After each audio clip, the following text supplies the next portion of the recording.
Assalamualaikum warahmatullahi. Apa kabar Mas Bro?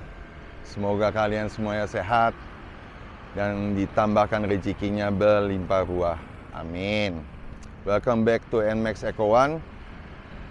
Kali ini aku mau ngasih impresi, review pemakaian NMAX gua ini setelah 2 bulan.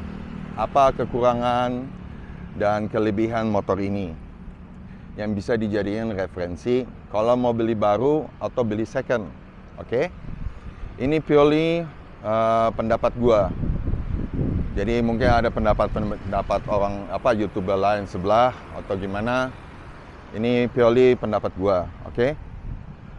Ya, ini sorry ya. Jadi aku poin-poinnya aku catat, jadi kesannya tuh kayak baca, enggak juga. Maksudnya biar gua ingat gitu. Yang pertama, aku ngomong yang kekurangannya dulu, negatif side-nya NMAX, all new NMAX, oke? Yang negatif, yang paling fatal adalah shock. Shock ini, terus terang, sama Yamaha didesain supaya motor ini nyaman. Tapi saking empuknya, travel kejutnya tuh terlalu jauh. Sehingga suka banget jedak-jeduk, mau itu baik lewat jalan bergelombang, lubang-lubang kecil, sama polisi tidur yang tajam. Bisa dilihatnya, kemarin gue sempat pasang plat nomor di sini, langsung baret. Pokoknya ini baret-baret karena shocknya jedak-jeduk. Itu yang paling fatal di motor ini menurut gue. Jadi kurang nyaman bagian situ. Dan kalau handling, kalau tikungan itu jadinya radius putarnya tuh kita harus biasain diri dulu. Kalau misalnya kita dari motor lain kayak Aerox atau Matic yang lain gitu. Oke. Negatif yang mino-mino yang kecil yang lainnya ya. Waktu aku baru beli, terus aku pakai untuk ngebiasain stang setir ini untuk mutar balik U-turn yang tajam, itu rada kagok. Jadi harus biasain diri dulu, bangsa seminggu 2 minggu. Jadi gue saranin jangan raba-rabaan dulu pas baru beli, jangan coba-coba dulu gitu. Biasain diri dulu, karena stangnya ini sangat nempel sama badan gitu loh. Oke? Spion standarnya itu terlalu tinggi dan terlalu keluar dan terlalu ke dalam, sehingga kalau kita putar itu spionnya tuh hampir nempel sama dada, bikin tambah kagok kalau muter bro, asli. Makanya gue langsung, hal yang pertama gue ganti adalah spion ini. Kenapa gue pilih Nemo ini? Karena dia lebih maju, lebih masuk, dan gampang di setel, bisa sesuai yang keinginan kita, sehingga nggak menambah kagok kalau mau nyetir liuk-liuk gitu loh. Oke? Hal berikutnya adalah CVT gredek.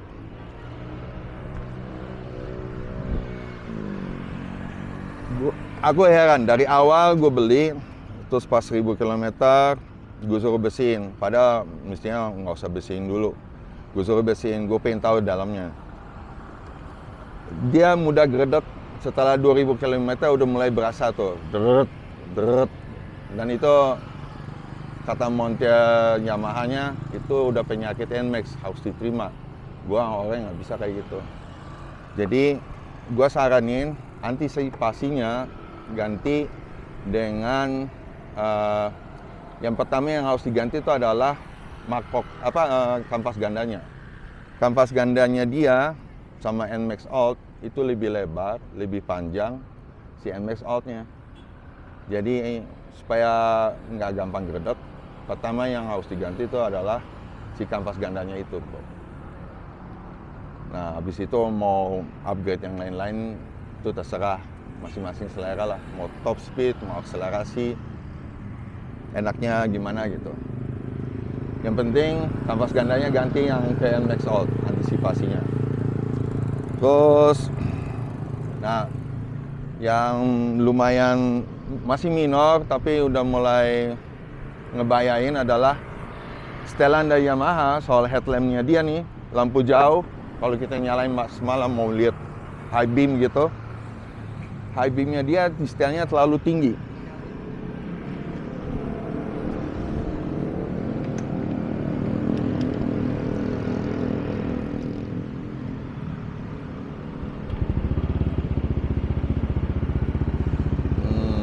Oke, sorry. High beamnya dia itu terlalu tinggi setelannya.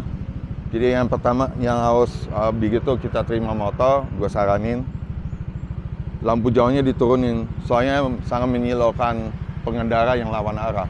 Kasihan dan bahayain juga kita gitu. Turunin setelannya. Setelannya tuh gampang banget. Di belakang headlampnya tuh ada 4 putaran. Yang kanan kiri yang paling luar itu buat nyetel lampu dekat.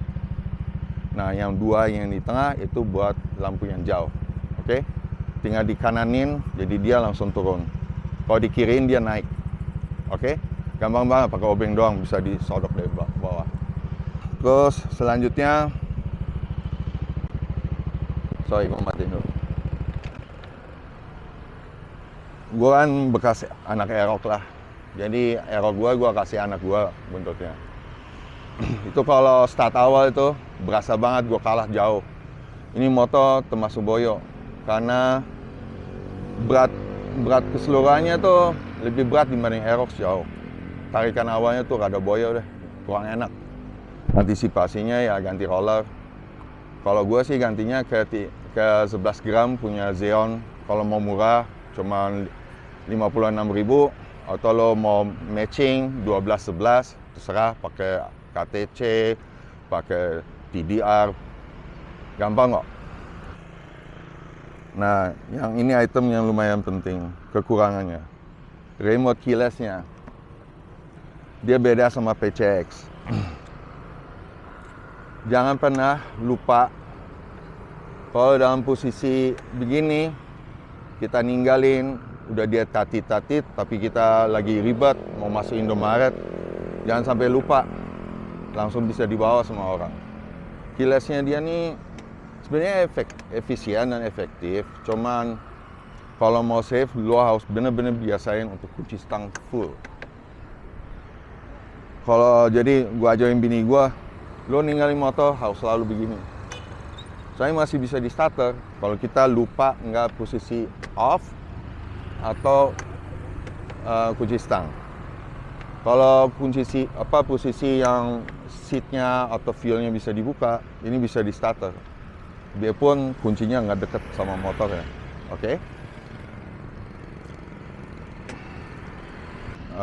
Komplain gue kekurangan yang berikutnya adalah gue nggak ngerti, nggak masuk logik gue kenapa Yamaha mendesain colokan chargernya di sini, tapi handphonenya di kompartemen sebelah kanan, jadi kabelnya harus keleweran. Menurut gue ya, kurang asik aja dilihat. Akhirnya gue pasang laci, tapi dia masih bisa masuk air, sedangkan ini kan anti air. Jadi kalau hujan, handphone tetap di sini. Kalau misalnya nggak hujan, ya kita nge-chargernya di kompartemen ini. Sebenarnya minor banget ini.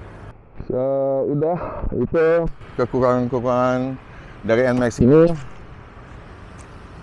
Kelebihannya yang paling gua rasain, Aerox itu menurut gua adalah motor yang nyetirnya capek. Cocok buat anak muda. Tapi kalau kayak gua udah 40 tahun lebih, Aerox itu capek nyetir. Begitu gue pindah ke ini, ergonominya gue akuin top habis. Asli top, gue puas. Nyaman banget. Dan yang hebat banget tuh joknya empuk. Gue ke Cirebon, pantat gue kagak panas. Yang gue boncengin juga nggak panas pantatnya. Itu hal hebat loh. Kalau di Aerox tuh 1,5 jam kita harus istirahat dulu. Kalau ini enggak. Yang kelebihan berikutnya adalah tangki bensinnya. Nggak usah bolak-balik ke pom bensin berkali-kali. 8 liter, kapasitasnya lebih gede. Oke banget lah, itu yang kedua. Bensinnya irit banget, itu yang berikutnya. Irit banget. apa lebih irit dibanding Aerox. Padahal mesinnya sama, gue juga kurang ngerti tuh kenapa. Mungkin apa mereka iniin komputernya beda kali ya. Apa settingnya si konsumsi bahan bakarnya. Oke, terus yang berikutnya desainnya elegan.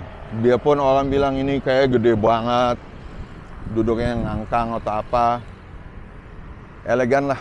Bisa dijadiin mewah, bisa dijadiin racing, apapun yang lo modif, enak lah pokoknya. Pas gedenya. Jadi untuk manuver di macet tuh pas lah. Kalau lebih dari ini jatuhnya kegedean. Jadi kita ya mesti lebih sabar. Kalau ini masih bisa manuver kayak Aerox, tapi dia lebih gede bodinya. Oke, itulah adalah pendapat pribadi gue soal motor ini. Semoga bermanfaat bagi kalian semua untuk jadiin referensi all new NMAX kalau mau beli. Jadi aku udah kasih item-itemnya yang istilahnya menurut gua kurang dan kelebihannya apa aja, antisipasinya apa aja. Oke, semoga bermanfaat. Sampai ketemu lagi di NMAX Eco One.